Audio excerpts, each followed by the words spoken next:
새벽에 우리에게 주시는 하나님의 말씀은 구약성경 신명기 13장 12절부터 18절입니다. 하나님의 말씀을 봉독하겠습니다. 내 하나님 여호와께서 내게 주어 거주하게 하시는 한 성읍에 대하여 내게 소문이 들리기를 너희 가운데서 어떤 불량배가 일어나서 그 성읍 주민을 유혹하여 이르기를 너희가 알지 못하던 다른 신들을 우리가 가서 섬기자 한다 하거든. 너는 자세히 묻고 살펴보아서 이런 가증한 일이 너희 가운데 있다는 것이 확실한 사실로 드러나면 너는 마땅히 그 성읍 주민을 칼날로 죽이고 그 성읍과 그 가운데 거주하는 모든 것과 그 가축을 칼날로 진멸하고 또 그 속에서 빼앗아 차지한 물건을 다 거리에 모아놓고 그 성읍과 그 탈취물 전부를 불살라 내 하나님 여호와께 드릴지니 그 성읍은 영구히 폐허가 되어 다시는 건축되지 아니할 것이라. 너는 이 진멸할 물건을 조금도 내 손에 대지 말라. 그리하면 여호와께서 그의 진노를 그치시고 너를 긍휼히 여기시고 자비를 더하사 내 조상들에게 맹세하신 같이 너를 번성하게 하실 것이라. 내가 만일 내 하나님 여호와의 말씀을 듣고 오늘 내가 내게 명하는 그 모든 명령을 지켜 내 하나님 여호와의 목전에서 정직하게 행하면 이같이 되리라. 아멘. 오늘은 다음 세대에게 줄 선물이라는 제목으로 하나님의 말씀을 전하고자 합니다. 코로나19로 인해 대한민국의 국가 위상이 높아졌습니다. 수많은 나라들이 우리나라를 코로나19 대응의 롤모델로 삼고 앞다투어 코로나19 진단키트와 방역 노하우를 요청하고 있습니다. 얼마 전에는 코로나19 여파에도 아무런 문제 없이 총선을 잘 치렀고 최근 신규 확진자는 10명 안팎으로 집계되고 있으며 완치율이 80%를 넘어서 안정화된 모습을 보이고 있습니다. 이 모든 것이 정부와 의료진과 봉사자들, 국민 모두가 함께 이루어낸 것이라고 생각합니다. 하나님의 은혜에 감사하며 대한민국 국민으로서 큰 자부심을 느낍니다. 코로나19의 사태를 잘 막을 수 있었던 이유는 여러 가지가 있었겠지만 무엇보다도 성숙한 시민의식이 가장 중요했던 것 같습니다. 사회적 거리두기, 코로나19 감염 예방 수칙 등을 시민들이 책임의식을 가지고 자발적으로 잘 참여한 덕분이라고 생각합니다. 포스트 코로나 시대에는 공동체를 위하여 더 다양하고 책임감 있는 자발적 참여가 요구될 것입니다. 우리는 그리스도인으로서 또한 대한민국 국민으로서 우리의 공동체를 세워가기 위한 자발적 참여와 책임의식에 앞장서야 할 것입니다.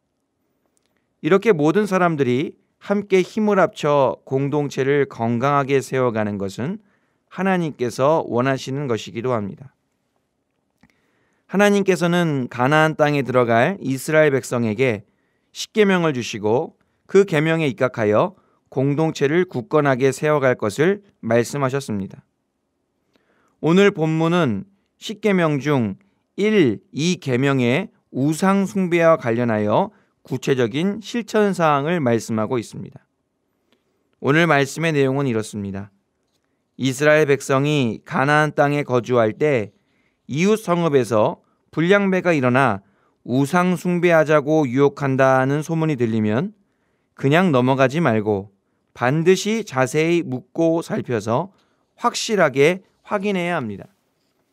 그래서 사실인 것으로 드러나면 해당 성읍의 모든 주민과 가축은 진멸하고 탈취물 전부는 반드시 불살라야 합니다.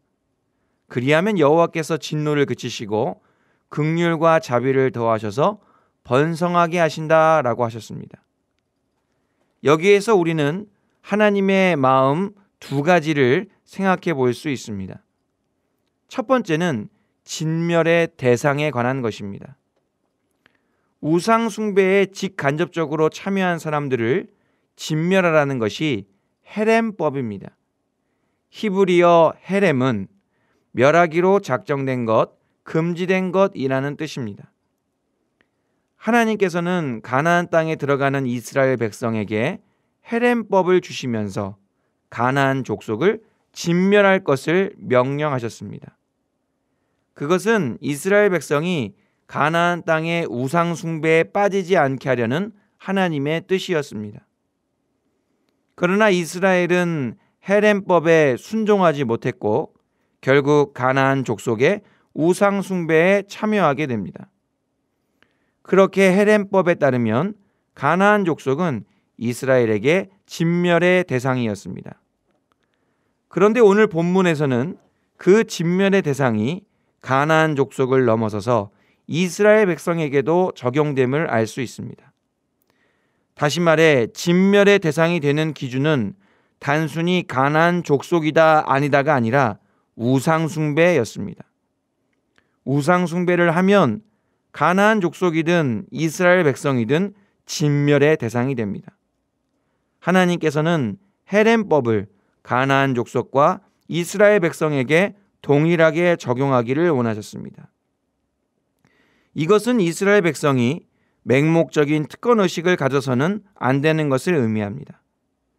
하나님께서 그들을 특별하게 선택하고 세우신 것은 감사하며 그에 합당하게 살아가라는 의미이지 우월의식을 가지고 다른 이들을 비방하며 살아가라는 것이 아니었습니다. 역사적으로 볼 때 이스라엘의 잘못된 선민의식은 그들을 망하게 했고 좌절하게 했으며 조롱과 수치의 자리에 주저앉게 하였습니다. 교회 공동체도 마찬가지입니다. 교회를 헬라어로 에클레시아라고 하는데 부름받은 사람들의 모임이라는 뜻입니다. 교회는 하나님께서 특별히 선택하시고 부르신 사람들의 모임입니다. 하나님께서 교회 공동체를 특별하게 선택하시고 세우신 것은 하나님의 은혜에 감사하며 구원에 합당하게 살아가라는 뜻입니다. 그래서 세상이 잘못된 길로 나아갈 때 교회가 올바른 방향을 제시할 수도 있어야 하지만 동시에 교회가 먼저는 스스로 잘못된 길로 나아가고 있지는 않은지 자기 점검을 해야 합니다. 세상 보고 잘하라고 해야 하지만 동시에 스스로도 잘해야 한다는 것입니다. 14절 말씀에서는 이스라엘 공동체 내에서 우상 숭배와 관련된 일들을 자세히 묻고 살펴보아서 확실하게 확인하라고 말씀하고 있습니다. 저희들도 크게는 교회 공동체 내에서 작게는 각자의 삶의 자리에서 우상 숭배와 관련된 일들은 없는지 자세히 묻고 살펴보아서 확실하게 확인하며 살아가야 합니다. 그렇게 겸손하게 살아갈 때 진멸의 대상으로부터 자유로울 수 있습니다. 교만은 멸망의 선봉이요 겸손은 존귀의 길잡이라고 했습니다. 항상 복종하여 두렵고 떨림으로 우리의 구원을 이루어가는 영은의 성도님들 되시길 바랍니다. 두 번째로 저희가 생각해 보아야 할 것은 진멸의 주체입니다. 오늘 말씀에 보면 우상 숭배를 주도한 불량배들과 우상 숭배에 직간접적으로 참여한 주민들을 다름 아닌 이스라엘 백성에게 진멸하라고 말씀하십니다. 15절 16절 말씀입니다. 너는 마땅히 그 성읍 주민을 칼날로 죽이고 그 성읍과 그 가운데 거주하는 모든 것과 그 가축을 칼날로 진멸하고 또 그 속에서 빼앗아 차지한 물건을 다 거리에 모아놓고 그 성읍과 그 탈취물 전부를 불살라 내 하나님 여호와께 드릴지니 그 성읍은 영구히 폐허가 되어 다시는 건축되지 아니할 것이라.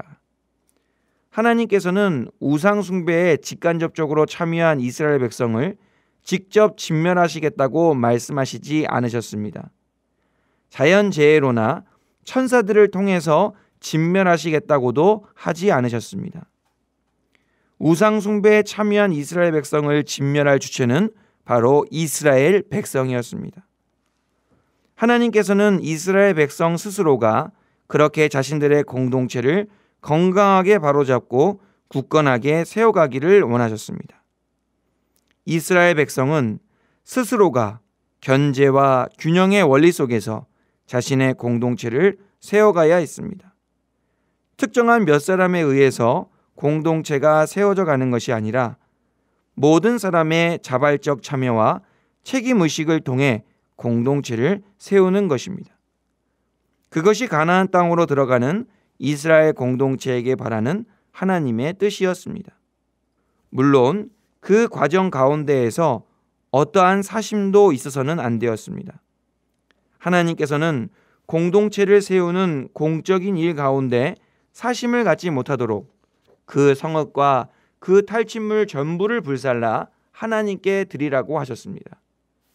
우상 숭배를 제거하는 일은 오직 하나님과 공동체를 위해서만 진행되어야 했습니다. 모든 그리스도인은 견제와 균형의 원리 속에서 자발적 참여와 책임의식을 가지고 교회 공동체를 세워나가야 합니다. 세상이 교회 공동체를 정화할 수 없습니다. 교회 공동체의 구성원 스스로가 서로를 점검하며 우리 안에 일어나는 부정한 일들을 하나님의 말씀을 따라 바로잡으며 교회 공동체를 바르게 세워야 합니다. 이런 원리로 그리스도인은 국가 공동체를 건강하게 세워나가야 합니다. 근본 코로나19 사태 가운데 온라인 예배로의 전환이 그 대표적인 예일 것입니다. 교회는 국가의 방역 지침과 이웃의 감염 예방을 위해 예배당 예배를 온라인 예배로 전환했습니다. 이것은 교회가 나라와 이웃을 위해 자발적 참여와 책임의식을 가지고 행한 일입니다. 그 외에도 사회적 거리두기 이행, 코로나19 감염 예방 7대 수칙의 준수, 지원금 기부 운동 동참, 어려운 이웃 돕기 등이 교회 공동체가 나라와 이웃을 위해 자발적 참여와 책임의식을 가지고 행한 일들입니다.